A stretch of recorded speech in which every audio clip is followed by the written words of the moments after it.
This is Leadership Mondays, and my name is Olatunji Shobodu.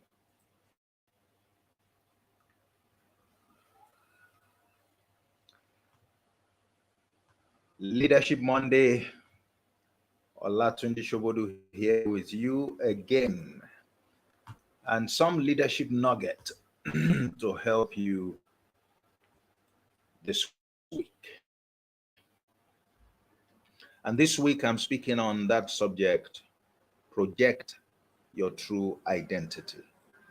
Project your true identity. As a leader, you ought to be concerned with what identity you are projecting to those who follow you.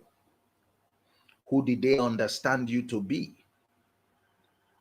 All right, that's important, because what they understand you to be, or who they understand you to be, will determine the impact that you are able to make on them.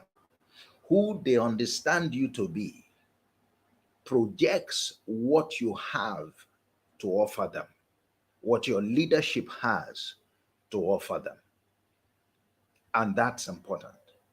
Your people will not realize benefits different from your identity, from what's on offer from you to them. And so if you want them to benefit in very specific ways, that has to be what you project. That has to be who you are. The authentic you is the one that projects what you have on offer to your people. The authentic you.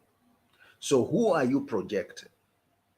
And I want you to come with me to Matthew 10 and verse 41. And I'd like to very quickly read. Whoever receives a prophet in the name of a prophet shall receive a prophet's reward.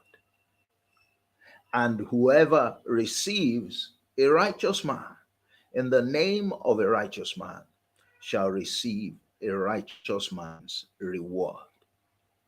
You see from that statement that who your people receive you as is what determines the benefit that they will take from you. In Ephesians 4:11-13, it tells us that a prophet is a leader. All right. He gave some apostles, prophets, and what have you. Those are leaders that are given, all right, to the church. Just like leaders are given to all of us in different spheres of life.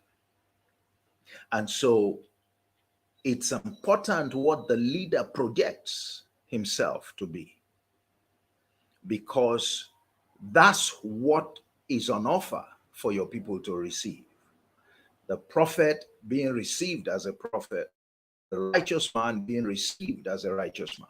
So if you project yourself as one who is upright, an upright leader, that's what's on offer for your people to receive.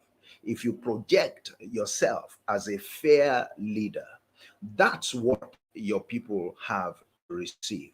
If you project yourself as a meticulous leader, that's what's on offer for your people to receive. If you project yourself as a firm leader, if you project yourself as a leader who is passionate about the people, that's what the people have to benefit from you. The people will not benefit from you beyond what they receive as who you are.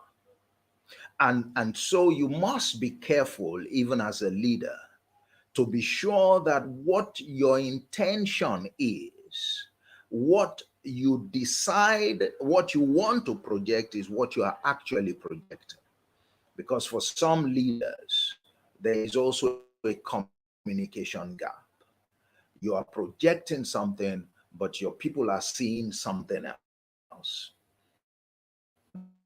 you are setting yourself up for frustration, because they are going to be seeking to benefit along the lines of what you're projecting. I mean, if you project yourself to me as a prophet, one of the things that I expect to get from you is the anointing of the prophet, is the enablement of the prophet, is whatever it is that a prophet is able to deliver as a benefit or as a blessing, to the people who receive him. There is so much in this statement, but I want to just emphasize, for you for this week, that as you step out, can you think a bit more about who you are projecting? Who are you projecting? In fact, who are you? Who are you? Who do you want to project to your people? Who do you want your people to understand you to be? And what are you doing to ensure that they understand you to be precisely that? Because that sets the tone for the impact that you're going to make on their lives. If you get it wrong at that stage, your best of efforts will lead to frustration. Your best of efforts will lead to frustration. So as you step forward this week, I'd like to challenge you to think again about your true identity. Are you a prophet? Are you a righteous man? Are you what as a leader? And then find out, how do your people see you? Who do they understand you to be? And that way, you can assess the potential benefit that your leadership will deliver. That way, you can also know whether you're already missing it with your people. And so to avoid frustration, you know precisely what to do. Once again, it's Leadership Mondays today. It's my pleasure to share that with you. There's so much there. I'll continue next week, Monday, same time, 11 a.m. West African time, just for a nugget on the subject, the all-important subject of leadership, to help you make the most of your leadership responsibility this week. God bless you.